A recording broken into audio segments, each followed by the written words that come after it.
अस्सलामुअलैकुम। आज हमारे वीडियो का टॉपिक है एडजेक्टिव्स। एडजेक्टिव्स उन वर्ड्स को कहते हैं जो कि डिफरेंट नाउन्स और प्रोनाउंस को डिस्क्राइब करने के लिए इस्तेमाल किए जाएं। ये आप देख लेते हैं टाइप्स ऑफ एडजेक्टिव्स।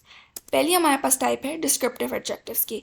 ये वो एडजेक्टिव्स होते हैं जो किसी नाउन और प्रोनाउन की कैरेक्टरिस्टिक के लिए इस्तेमाल किए जाएं, जैसे कि ब्यूटीफुल यानी हसीन, टॉल यानी लंबा और इंटेलिजेंट यानी ज़हीन। फिर हमारे पास हैं क्वांटिटेटिव एडजेक्टिव्स। क्वांटिटेटिव एडजेक्टिव्स वो एडजेक्टिव्स होते हैं जो कि तादाद के लिए इस्तेमाल किए जाएं, जैसे फाइव एक नंबर है, मैनी बहुत ज़्यादा, फ्यू थोड़े से। फिर हमारे पास आ जाते हैं डिमॉन्स्ट्रेटिव एडजेक्टिव्स। ये वो एडजेक्टिव्स हैं जो नाउन्स की पोजीशन यानी उनकी जगह को सिग्निफाई करने के लिए इस्तेमाल किए जाते हैं, जैसे कि दिस, दैट, दीज, दोस वगैरह। पोजेसिव एडजेक्टिव्स वो एडजेक्टिव्स होते हैं जो कि पोजेशन मानी ओनरशिप को इंडिकेट करें, जैसे कि माय, योर, हिज वगैरह। यहाँ हमारे पास टेबल्स हैं जिसमें हमने एडजेक्टिव्स को डिवाइड कर दिया है। पहले हमारे पास हैं फीलिंग्स। फीलिंग्स में हमारे पास है एंग्री यानी कि गुस्सा आना, अनॉयड यानी चिढ़ना, एंग्शियस यानी बेताब होना। फिर हमारे पास आ जाते हैं पीपल। पीपल के लिए हम जो वर्ड्स यूज़ करते हैं एडजेक्टिव्स, जैसे कि प्रिटी यानी सब जो कि बहुत हसीन हो, अडोरेबल यानी वो शख्स जिस पे बहुत ज़्यादा प्यार आए। नॉइज़ के लिए हम एडजेक्टिव इस्तेमाल करते हैं ब्लेरिंग यानी बहुत ज़्यादा शोर, काम मतलब हल्का सा शोर। एडजेक्टिव्स को हम जब भी सेंटेंसेस में पाते हैं तो अक्सर अगर हमारे पास सेंटेंस में दो या दो से ज़्यादा नाउन्स या प्रोनाउंस हैं तो हम उन्हें कंपैरेटिव और सुपरलेटिव फॉर्म्स में इस्तेमाल करते हैं। ज़्यादातर एडजेक्टिव्स के साथ कंपैरेटिव फॉर्म में ER आता है और सुपरलेटिव फॉर्म में EST आता है। अब कंपैरेटिव और सुपरलेटिव फॉर्म को हम कैसे डिफ्रेंशिएट करें? जब हमारे पास सिर्फ दो नाउन्स होते हैं और हम उन दो नाउन्स को कंपेयर कर रहे हो तो हम एक कंपैरेटिव फॉर्म ऑफ एडजेक्टिव इस्तेमाल करते हैं, लेकिन हमारे पास अगर दो से ज़्यादा हो तो हम सुपरलेटिव फॉर्म इस्तेमाल करते हैं। एग्जाम्पल देख लेते हैं। दोनों एग्जाम्पल हमने स्मार्ट की ही ली है। पहली एग्जाम्पल में हमने उसे एज अ कंपैरेटिव फॉर्म इस्तेमाल किया है और दूसरी एग्जाम्पल में हम उसे एक सुपरलेटिव फॉर्म में इस्तेमाल कर रहे हैं। पहली एग्जाम्पल हमारे पास है she is smarter than him. यहाँ शी और हिम का कंपैरिजन हो रहा है। दूसरी example she is the smartest of all. यहाँ शी का सबसे कंपैरिजन हो रहा है, तो इसलिए हमने सुपरलेटिव फॉर्म यूज़ की है। कुछ एडजेक्टिव्स में ER और EST नहीं लगता। उनकी ER और EST की जगह हम उन एडजेक्टिव्स में मोर और मोस्ट इस्तेमाल करते हैं सुपरलेटिव और कंपैरेटिव फॉर्म बनाने में। एग्जाम्पल देख लेते हैं। She is more passionate about her studies than him. दूसरा example, she is the most passionate person I know. अब इन दोनों में पहले एग्जाम्पल में हमने पैशनेट को मोर के साथ इस्तेमाल किया है क्योंकि शी और हिम का कंपैरिजन हो रहा है। दूसरी एग्जाम्पल में हमने मोस्ट इस्तेमाल किया है सुपरलेटिव फॉर्म बनाने के लिए बिकॉज शी का सबसे कंपैरिजन किया हुआ है यहाँ पे। कुछ एडजेक्टिव्स ऐसे होते हैं जिनकी सुपरलेटिव और कंपैरेटिव फॉर्म बिल्कुल यूनिक होती है, यानी जब उन एडजेक्टिव्स को हम सेंटेंसेस में इस्तेमाल करते हैं कंपैरेटिव और सुपरलेटिव फॉर्म में तो हम ER और EST लगा के उन्हें नई फॉर्म में कन्वर्ट नहीं करते, बल्कि बिल्कुल एक यूनिक वर्ड इस्तेमाल करते हैं। यहाँ पे हमने इरेगुलर्स के नीचे सारे उन एडजेक्टिव्स को मेंशन किया है जिनकी कंपैरेटिव और सुपरलेटिव फॉर्म बिल्कुल यूनिक होती है, जैसे कि गुड की कंपैरेटिव फॉर्म है बेटर और उसकी सुपरलेटिव फॉर्म है बेस्ट। एग्जाम्पल से देख लेते हैं। She has gotten better than before. यहाँ पे हमने शी को दो डिफरेंट टाइम स्पैन्स में कंपेयर किया है, तो इसलिए हमने यहाँ पे बेटर एक कंपैरेटिव फॉर्म यूज़ की है। दूसरा example, he is still the best in his team. यहाँ पे हमने ही को उसकी पूरी टीम से कंपेयर किया है, इसलिए एक सुपरलेटिव फॉर्म बेस्ट इस्तेमाल की है। जब भी हम दो क्वालिटीज़ को कंपेयर कर रहे होते हैं तो हम उनकी कंपैरेटिव फॉर्म इस्तेमाल नहीं करते, बल्कि हम मोर का इस्तेमाल करते हैं। एग्जाम्पल से देख लेते हैं। She is more lazy than smart. यहाँ पे लेज़ी और स्मार्ट दो क्वालिटीज़ हैं और इनको कंपेयर करने के लिए हमने मोर का इस्तेमाल किया है। दूसरी एग्जाम्पल भी बिल्कुल ऐसा ही किया है। He is more kind than blunt. यहाँ पे काइंड और ब्लंट दो क्वालिटीज़ हैं जिनको कंपेयर करने के लिए हमने मोर का इस्तेमाल किया है। जब भी हम एडजेक्टिव्स को सेंटेंसेस में इस्तेमाल करते हैं तो उनको एक स्पेसिफिक ऑर्डर में लिखते हैं। सबसे पहले उस ऑर्डर में आते हैं डिटरमाइनर्स और ऑब्जर्वेशंस, यानी वो चीज़ जो कि हम डायरेक्टली ऑब्जर्व करें। उसके बाद हम ऐड कर देते हैं अपना ओपिनियन या फिर जजमेंट। उसके बाद हमारे पास आता है उस ऑब्जेक्ट या उस नाउन की साइज़। साइज़ के बाद हम मेंशन करते हैं क्वालिटी। क्वालिटी के बाद हम मेंशन करते हैं एज। एज के बाद हम मेंशन करते हैं शेप, कि वो किस शेप का है, स्क्वायर, रेक्टेंगल। एज और शेप के बाद हमारे पास आ जाता है कलर। कलर में हम मेंशन करेंगे कि वो ब्लू कलर का है, ग्रीन कलर का है, पिंक कलर का है। कलर के बाद आ जाता है हमारे पास फॉर्म, कि वो हमारे पास किस फॉर्म में अवेलेबल है। फॉर्म के बाद हम मेंशन करते हैं ओरिजिन, यानी वो कहाँ से ओरिजिनेट किया था। उसके बाद हमारे पास आ जाता है मटेरियल, वो ऑब्जेक्ट किस मटेरियल का बना हुआ है। मटेरियल के बाद हम मेंशन करते हैं टाइप, और टाइप के बाद हम एंड में मेंशन करते हैं पर्पस। अगर हमारे पास कोई भी बीच में से कोई भी इंफॉर्मेशन अवेलेबल नहीं हो तो हम उस इंफॉर्मेशन को सिंपली स्किप करके दूसरे ऑर्डर के पास चले जाते हैं। जैसे कि अगर हमारे पास साइज़ अवेलेबल नहीं है, हम नहीं जानते कि उस ऑब्जेक्ट का साइज़ क्या है, तो हम ओपिनियन और जजमेंट के बाद फ़ौरन क्वालिटी पे जंप कर जाएंगे। एक एग्जाम्पल से समझ लेते हैं। I was presented with an odd-looking, cup-sized, high-grade, off-white colored Italian cheese to try on my plane ride back from Rome. यहाँ पे odd-looking एक ओपिनियन है।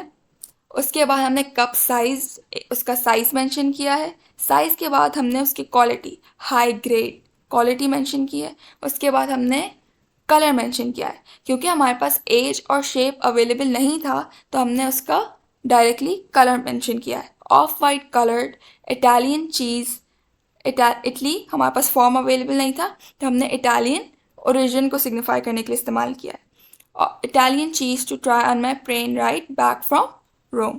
तो हमने यहाँ पे एडजेक्टिव्स को एक ऑर्डर में इस्तेमाल किया है, और क्योंकि हमने एडजेक्टिव को एक ऑर्डर में इस्तेमाल किया है तो हमें ना कोई कॉमा और ना ही एंड लगाने की ज़रूरत पड़ी। अगर हमारे पास एक नाउन के बाद दो क्वालिटेटिव एडजेक्टिव इस्तेमाल किए हुए हों और वो दोनों क्वालिटेटिव एडजेक्टिव सेम सिस्टम से बिलोंग करते हों तो हम उन दो क्वालिटेटिव एडजेक्टिव्स के बीच में एक कॉमा या फिर एंड लगाएंगे। एग्जाम्पल से समझते हैं। Sarah's dress had white and black stripes. यहाँ पे वाइट और ब्लैक दोनों सेम सिस्टम से बिलोंग करते हैं जो कि सिस्टम ऑफ कलर्स, इसलिए हमने वाइट और ब्लैक के बीच में एंड लगाया है। दूसरा example, Zara is a tall blonde girl. यहाँ पे टॉल और ब्लॉन्ड अलग अलग एडजेक्टिव्स हैं जो कि अलग अलग सिस्टम से बिलोंग करते हैं, तो इसलिए हमने इनके बीच में ना कॉमा लगाया है ना and. Tall belongs to the system of height, blonde belongs to the system of colour. आखिरी example, they live in a beautiful Victorian house. यहाँ पे ब्यूटिफुल और विक्टोरियन दो बहुत अलग अलग एडजेक्टिव्स हैं जो कि अलग अलग सिस्टम से बिलोंग करते हैं, तो इसलिए ना इनके बीच में कॉमा है ना ही एंड। जेराउंड से पहले हम हमेशा पोजेसिव एडजेक्टिव्स यूज़ करते हैं, पोजेसिव नाउन्स कभी यूज़ नहीं करते।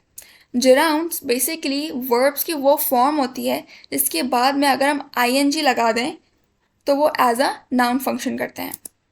यहाँ पे हमारे पास पोजेसिव नाउन्स और पोजेसिव एडजेक्टिव्स को हमने डिफ्रेंशिएट किया हुआ है दो अलग अलग कॉलम्स में, ताकि हम देख सकें कि जेराउंड्स से पहले हम हमेशा एक पोजेसिव एडजेक्टिव इस्तेमाल करेंगे। यहाँ पे एक एग्जाम्पल है हमारे पास, painting is my hobby. Painting एक जेराउंड है। पेंट अगर देखा जाए तो एक नाउन है, पेंटिंग अगर देखा जाए तो एक वर्ब है, लेकिन इस सेंटेंस में पेंटिंग मानी हॉबी, एक हॉबी की टर्म में इस्तेमाल किया गया है, तो painting as a noun act कर रहा है। तो यहाँ पे हमने माई इस्तेमाल किया है जो कि है एक पोजेसिव एडजेक्टिव। जब हम सेंटेंसेस में फ्यू इंडिपेंडेंटली इस्तेमाल करते हैं तो वो हम लो क्वांटिटी के मानी में इस्तेमाल करते हैं। जब हम सेंटेंसेस में अ फ्यू इस्तेमाल करते हैं तो वो पॉजिटिव क्वांटिटी के मानी में इस्तेमाल करते हैं, और जब हम द फ्यू लिखते हैं तो वो हम टोटल नंबर के लिए लिखते हैं। ठीक है, और लिटिल को भी हम बिल्कुल सेम रूल्स के साथ इस्तेमाल करते हैं सेंटेंसेस में। एग्जाम्पल्स देख लेते हैं। She requested for a few doughnuts. यहाँ पे अ फ्यू पॉजिटिव क्वांटिटी में इस्तेमाल किया गया है। Only few students were interested in attending the prom। यहाँ पे हमने few इंडिपेंडेंट इस्तेमाल किया है तो वो लो क्वांटिटी को सिग्निफाई कर रहा है। तीसरा example, the few people who attended the last event were not satisfied. यहाँ पे the few total number of people who attended the event के लिए इस्तेमाल किया है। और आखिरी एग्जाम्पल हमने लिटिल के लिए, लिटिल को इस्तेमाल करके दिखाया है आपको। There is little information available about the topic. यहाँ पे लिटिल इंडिपेंडेंट इस्तेमाल हुआ है तो वो लो क्वांटिटी के लिए ही इस्तेमाल किया है, जैसे हमने फ्यू को इस्तेमाल किया था। टू मच हम नाउन्स के साथ यूज़ करते हैं और मच टू हम एडजेक्टिव्स के साथ इस्तेमाल करते हैं। एग्जाम्पल से देखते हैं। The coffee was much too bitter for my taste, so I couldn't finish it. यहाँ पे much too bitter के लिए इस्तेमाल किया. bitter एक adjective है. दूसरा example, I added too much sugar to my tea. यहाँ पे too much sugar के लिए इस्तेमाल किया गया है. sugar एक noun है. elder हम हमेशा लोगों के लिए इस्तेमाल करते हैं. older हम चीज़ें और लोगों दोनों के लिए इस्तेमाल कर सकते हैं. एग्जाम्पल देख लेते हैं. She bought the older model of the smartphone. यहाँ पे older model के लिए इस्तेमाल किया गया है. model एक नॉन लिविंग थिंग है. दूसरा example, my elder sister is studying abroad. यहाँ पे एल्डर सिस्टर के लिए इस्तेमाल किया गया है जो कि एक इंसान है, यानी पीपल के लिए हमने इस्तेमाल किया है. यहाँ हमारे पास एक क्वेश्चन है. क्वेश्चन पढ़ते हैं. विच sentence showcases the correct usage of adjectives. यहाँ पे इन्होंने हमें 4 ऑप्शंस दिए गए हैं और इन ऑप्शंस में से हमें देखना है कि किस ऑप्शन में एडजेक्टिव्स को उन्होंने बिल्कुल सही तरीके से इस्तेमाल किया हुआ है. पहला ऑप्शन देखते हैं. He is the most tallest person in our class. यहाँ पे एडजेक्टिव है टॉलेस्ट. टॉलेस्ट ऑलरेडी एक एडजेक्टिव की सुपरलेटिव फॉर्म है, तो उससे पहले मोस्ट लिखना सही नहीं है. हम मोस्ट उन एडजेक्टिव से पहले लिखते हैं जिनकी सुपरलेटिव फॉर्म नहीं होती. दूसरा ऑप्शन देख लेते हैं. She has a beautiful singing voice. यहाँ पे हमारे पास एडजेक्टिव है ब्यूटिफुल और वो डिस्क्राइब कर रहा है नाउन वॉइस को, इसलिए ये सही फॉर्म ऑफ एडजेक्टिव है और बिल्कुल सही इस्तेमाल हुआ है सेंटेंस के अंदर. तीसरा ऑप्शन भी देख लेते हैं. She drives more careful than him.